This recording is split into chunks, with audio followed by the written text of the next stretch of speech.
Hello, everybody, and welcome on into Tomes. I'm Jason Wiley. I'm one of the hosts of the Tomes podcast. Today, we're doing another reaction trailer breakdown for The Wheel of Time Season 2, which is set to release September 1st of this year. So, without further ado, let's go ahead and watch the trailer through. We're going to watch it through once, and then we will do a breakdown of it. So, let's get started. Everyone has a choice.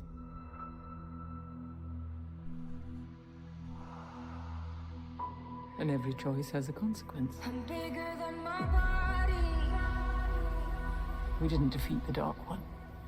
We set him free. I'm meaner than my demons. No one should have that much power. I'm bigger than these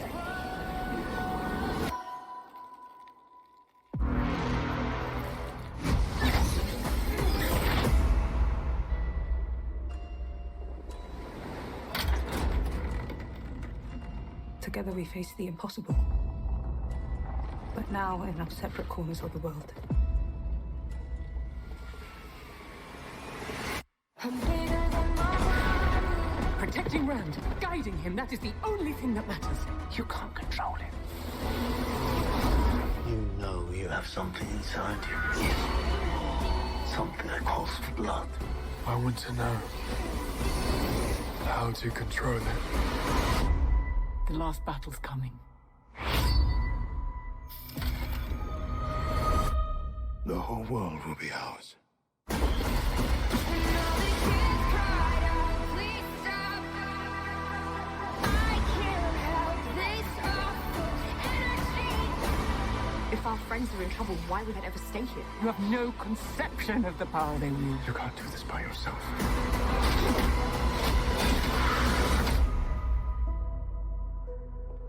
There are many paths to walk through the night. It's not always the most powerful who write history. It's the ones who survive. I'm tired of being a spoke in the wheel. Who is in control? You're not a spoke, boy. You are the water that turns the wheel itself.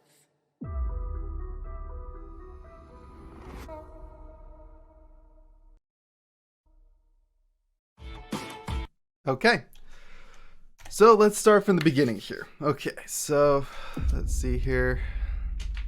Everyone has a choice. Again, I still really do love the design, the architecture of the White Tower. When it comes to just kind of like the world itself, even what we saw in season 1, this looks amazing. This looks great. Now, just going forward, so everybody's aware, there will be spoilers for season 1 or anything in the books, because it's going to be a side-by-side comparison, because season 1, in a lot of respect, and every respect, was lackluster. It did not get a lot of good feedback, was not received well, so I'm going to try to do my best to be as fair as possible, because even in that first run-through, I think there are things that we can hope for. Like, I'm fine with a season that's not well received, and then next season they correct it and try to get it back on path. So I love a redemption story. I would love Wheel of Time to be first season sucked, but the rest of them are great.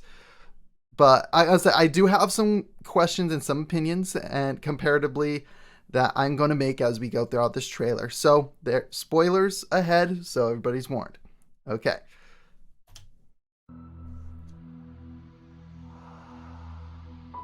And every choice has a consequence. I'm bigger than my body. We didn't defeat. So what I'm seeing here, I'm not sure if this is supposed to be like the Eye of Waste or just a dream or type of sequence. The design on Rand's back of this, I'm not sure how well you can see it, but it almost does look like they're trying to do like the Jormungandr kind of looking thing, or even like in Tears of the Kingdom, you see like the serpent eating its tail. They're trying to do that kind of design when, get that he's the dragon, but I don't know. I think the design could be better. And is he barefoot? The Dark One. Okay. Like the costuming, the designs, they're not bad. They're not horrendous though. We set him free. Some of the visual effects are decent. It's better than what we were getting in season 1, and I do like how we're actually now seeing the power and seeing some of the colors, and when they change color too. It's very interesting because when they channel a different line. Like there's a channel of spirit, there's a channel of kind of like air, water. It's almost like kind of the elemental, but it goes into like spirit, goes into earth, goes into fire. Like again, there's a lot of different kind of stuff to it that makes channeling very interesting compared to the books. And now that we have a visual representation of it, we can see these colors, which I think is really cool. Because yeah, even if you look in depth in that, we're seeing actually a touch of green. Like it's whitish green as we're seeing this go through. Because I know that, what is it? Egwene is wanting to be part of the green Aja. I don't think the Ajas really have an impact on this. It's just more on like what kind of channeling they're doing. I just gotta say, she has like the sharpest jawline I have ever seen. I'm meaning sorry, I'm a guy. I do have one of those more square jawlines. Hers almost looks like a dead square. I'm sorry for the. I just had to say it. Okay, I'm sorry. No one. Okay, so this is obviously the Black Aja, so to speak. Or actually, no, it's the Council. It's like the Council of the Forsaken and maybe some members of the Black Aja. Only reason I say that is because we have the Dark One right here, kind of walking in and kind of showing himself. Yeah, he's just over here on the right side. Not sure if you can see my mouse circling it. But then we got all the different. I think these are all the different Forsaken that are currently resurrected. If not, I think it might be the Black Aja. No one should have that much power. I do like the costumes. I like this. I like the Dark One's general overall aesthetic. His look, it looks really good. And now we're getting into the creepy aspect. Again, Wheel of Time in every respect, it's like a horror fantasy-esque world. Like, well, technically apocalyptic, because Wheel of Time is technically set in the future, but an apocalypse occurred, which is what the breaking of the world was, which has now basically brought us back to not quite medieval times, but medieval level of technology. The reason I say that is that's why some of the costume designs, there's going to be a little bit more leeway compared to something that's straight out of the Renaissance or something that is straight out of medieval times. But this gives the horror aspect, because oh my gosh, a lot of the Dark One's forces, they're stuff straight out of nightmares. Like the Trollocs aren't like, they don't always have like the goat faces, the wolf faces. They have boars. They have all sorts of animal kind of faces. It's just this animal mutation body horror. That's what the Trollocs are. And then, what are they called? God, that's gonna drive me nuts. Anyway, we see them with like the no faces though and the weird teeth, something straight out of Stranger Things. Yeah, no, they were always in this dark shadow cloak. They were supposed to be very similar to the Nazgul from Lord of the Rings, but a lot more. But they're basically the Nazgul, which understand you can't go one for one with that, so they gotta come up with their own spice to it. But instead this deeper, darker shadow that is underneath. Like as they take it off, we have the special effects just like make a shadowy face. But anyway, that's a personal opinion, personal take on it. So, but no, this is creepy, like beautifully creepy. Perfect pause there. Shan-chan. I really like how they had the Dumani going with this. The Dumani look like zombies. They look lifeless. They just like, if you look in their eyes, it's like they're dead in the eyes. Which in a lot of respects, that's what the Dumani kind of are to the Shan-chan. They're lesser people, and they're more treated like dogs. So this part does not quite. again, I'm not saying like the whole like keeping them silent thing is. It's just the way this is designed does not make sense. Like I would like to rather have it like wrap around and have it connected to the collar, to the kind of chest plate that they have, because then that way it's not like they could just go done. And I know like the whole like the collar, the leashes thing within wheel time allows whoever is holding the collar to really control them. So it's just very much more on like it looks more just like it more looks like a binky. It seriously looks like a binky compared to just like if it was more like it's now part of like a headgear. I think that design would have been a little bit more interesting. It would have been a lot more dynamic to put on and put off. Oh, not if you liked it kind of like a sunglass thing where it went up, over, and it was chained into here. But that's an opinion.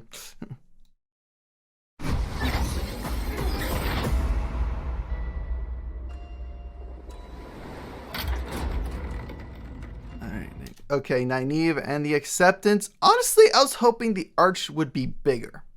Bigger, grander. Like, I want this thing to be like the size of a building.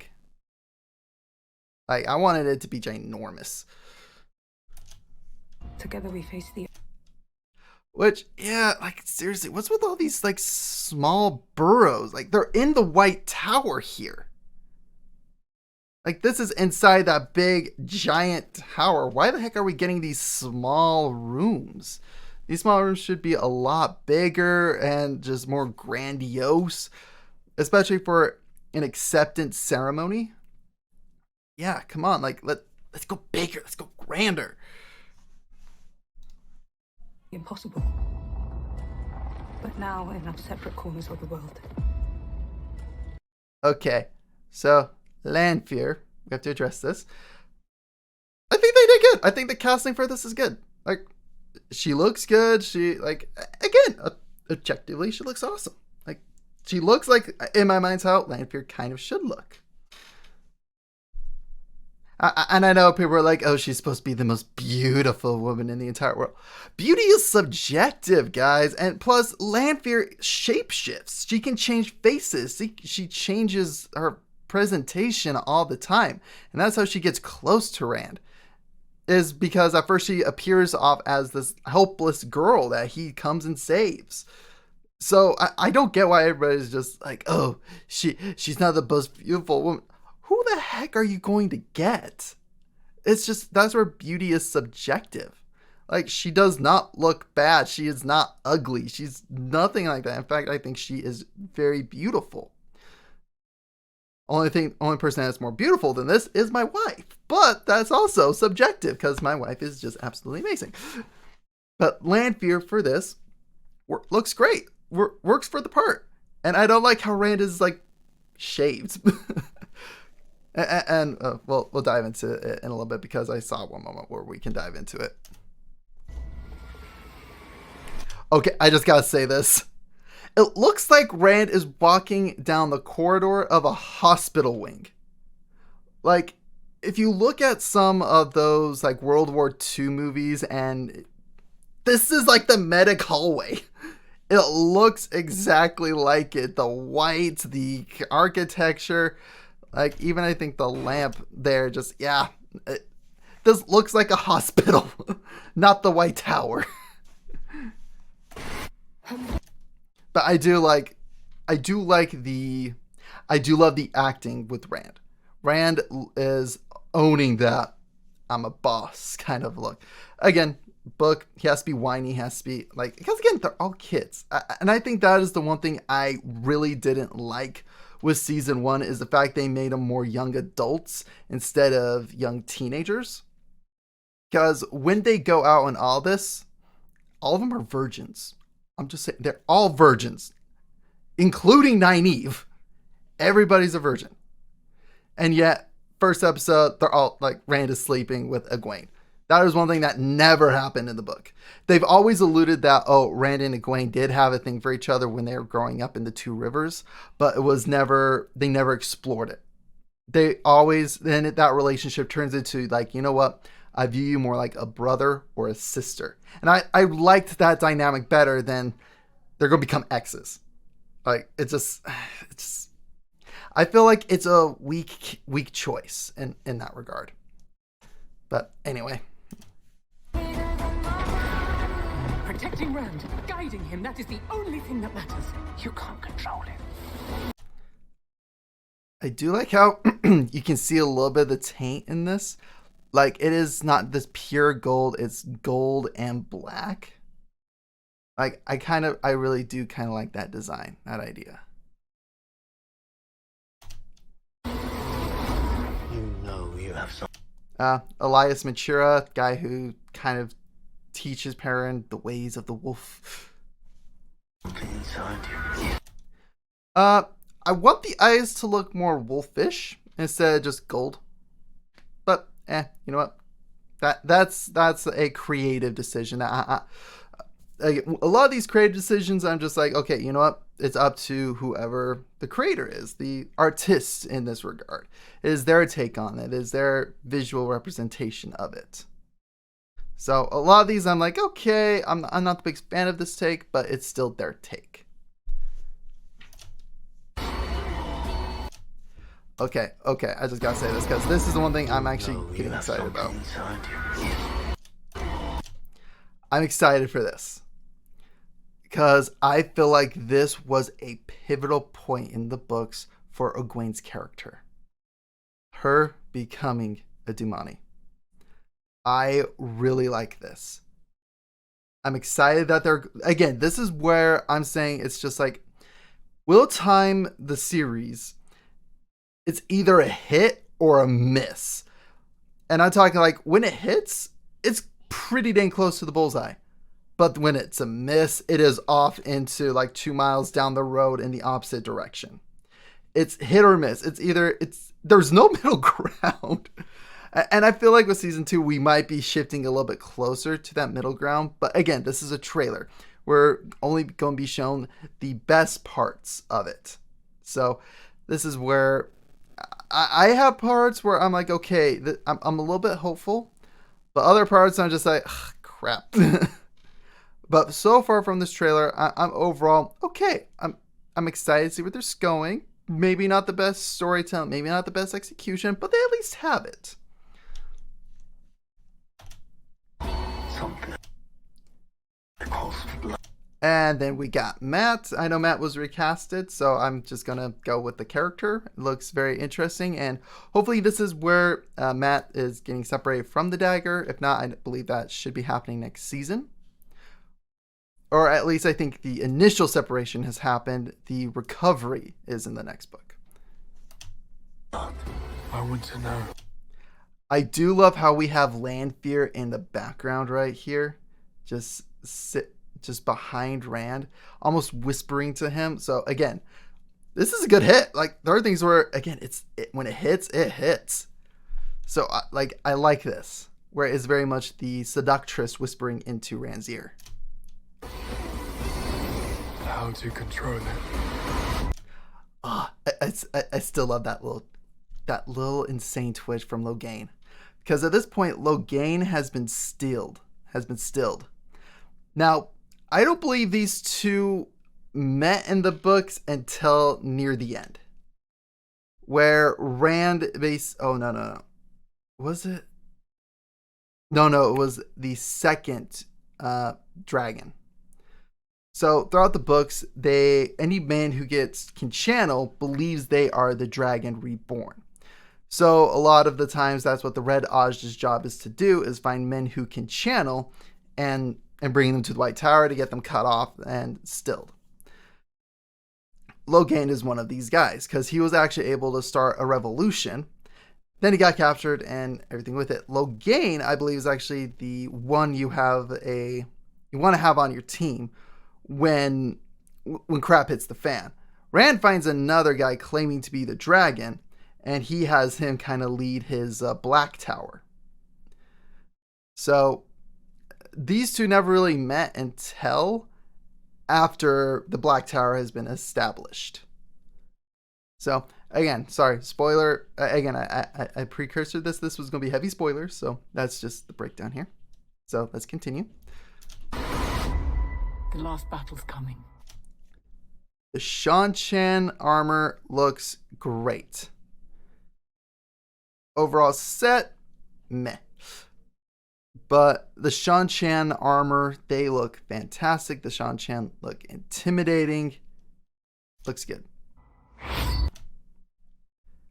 And is that supposed to be the daughter of the Nine Moons or what? But I noticed this on my most recent watch through.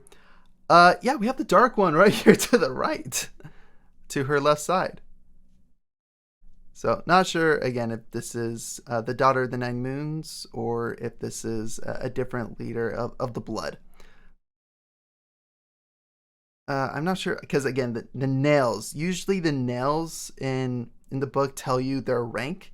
So I'm not sure if it's just okay because I believe for the daughter of the Nine Moons, all of her nails are lacquered. So I'm not sure if this is their way of lacquering them, making them longer, or what.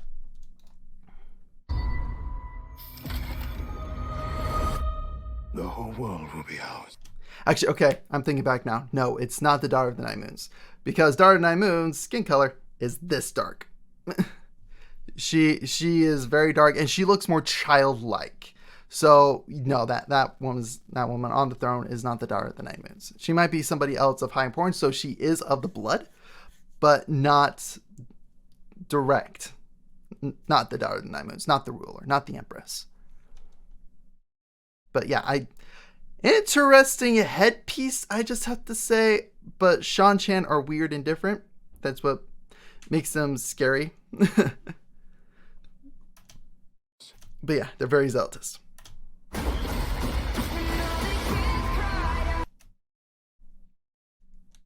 So The whole world will be ours. Shan, well, specifically the Dumani attacking. Egwene trying to protect Elaine. Nynaeve, this is part of her acceptance ceremony. Where, yeah, if we actually...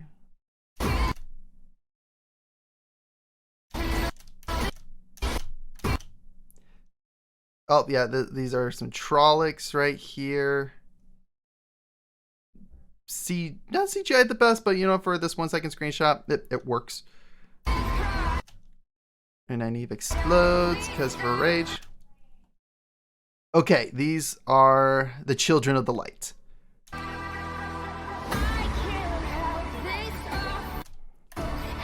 And If our friends are in trouble, why would that ever...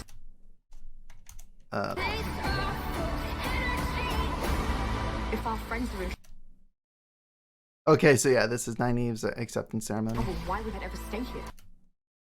There we go. There's the lane. We have a lane. Huzzah.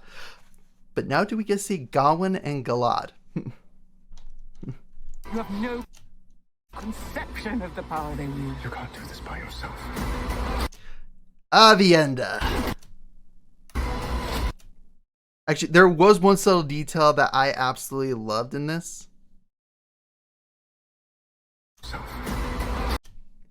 It's right as she brings up. If you notice right here, she's smiling.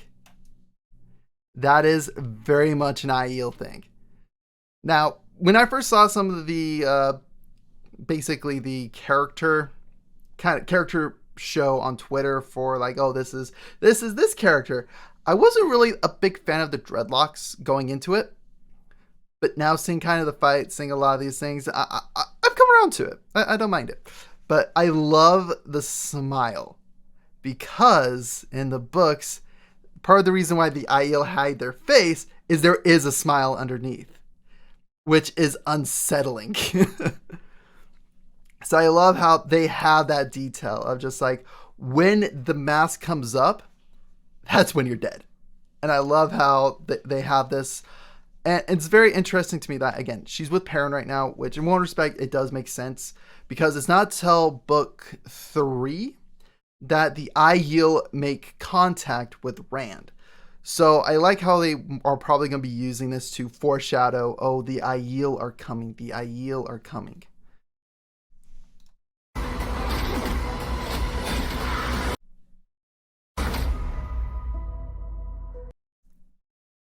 Okay, so if I had to guess, we're really touching on book 2 and book 3 a lot because we're really looking at the coastline of the White. I'm assuming it's the White Tower. Yeah, it's the White Tower. We're looking at the coastline of the White Tower, which I know in book 3, when Matt gets his treatment, he escapes through the city to go to where Rand is heading by boat. He's able to go there, and that's actually when everything meets up.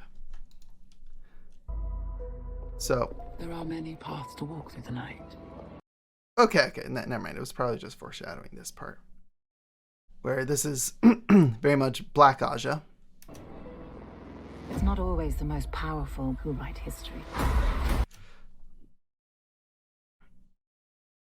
When you really have to take a poop. I am sorry. But I do like how they have that with Perrin. History. Nynaeve with the blood. I kind of do like how they have, like, it looks like the weaving coming through this ter'angreal. The blood from her ceremony, very good, very nice detail to it.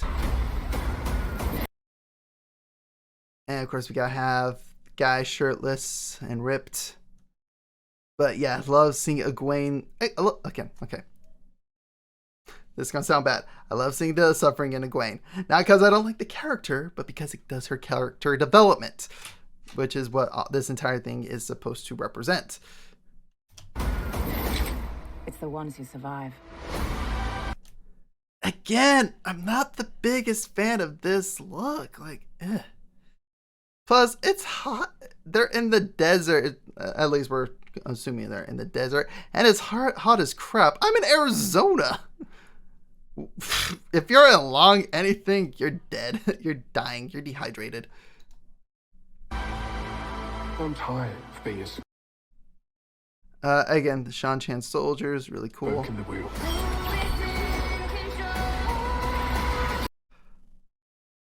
Yeah. Not the biggest fan of this zoom out shot, but this. The powered sword. A sword imbued with untrue power. Yeah, this guy. Very, like, Stranger Things-esque. You're not a spoke boy. You are the water that turns the wheel itself. How the heck are we going to get here? Okay, so that was my biggest beef at the end of season 1. So here's how it goes in the book. End of book 1. Rand discovers that, yes, he is the dragon reborn. Moraine discovers he's the dragon reborn.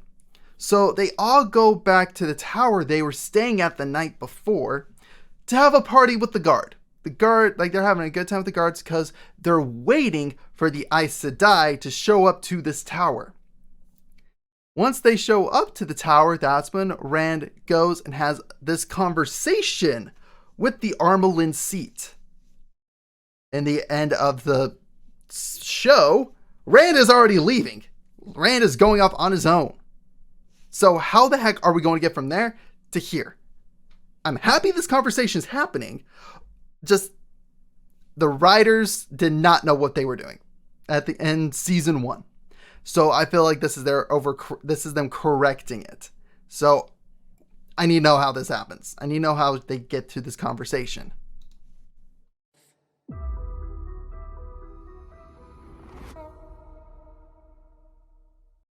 Okay. So that's the end of the trailer. So my overall impressions is I do want to see this. I do want to watch it. I do. And do I think it's going to be absolutely amazing 10 out of 10? I don't think so. I think it might be better than season 1 because from everything we've seen so far. But again, that's where time can still tell. I don't think this is going to be a huge flop like Rings of Power is, because Rings of Power, that's its an entirely own hot mess. Whereas this, they at least do have the source material that they are at least more sticking to. When it comes to adaptations, there's never going to be a one-for-one adaptation. It's just not going to happen. There are some things you have to do to change it up.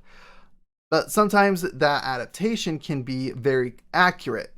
For me, the sweet spot you want to be in is like a 0.9 to 1, which means you got just about everything, but you just changed it around in the way it was told. So this has some of those elements in it. But there are some things that I'm just like, you went away from the source material to promote your own agenda, like Moraine and the Armelin Seats relationship. It'd be like, again, actually, I'm not going to go too down this rabbit hole. But nonetheless, there's some changes that they made that I'm not the biggest fan of. Like, I'm not the biggest fan of how they introduced Elaine into this season. I'm glad she's still introduced. I'm so happy she's introduced, but I really want her to really take a step forward and go, no, you don't understand. I am the queen's daughter. I am a princess. Because again, Elaine is a very powerful channeler on the same level as Egwene and Nynaeve. That's what makes these three so valuable, is the fact that these three can channel so well, so powerfully. Which now, in terms of Rand's channeling, Rand can technically, theoretically take them on. But that's beside the point. That's just going into the books more. But overall, I am cautious with this trailer. I am cautiously excited. I do want to see where they're going to take it. But do I have high hopes for this? I don't really have high hopes. But anyway, that is just my opinion, my take. I would love to hear your opinion and your takes in the comment section below. And thank you guys for tuning into this trailer breakdown for The Wheel of Time Season 2.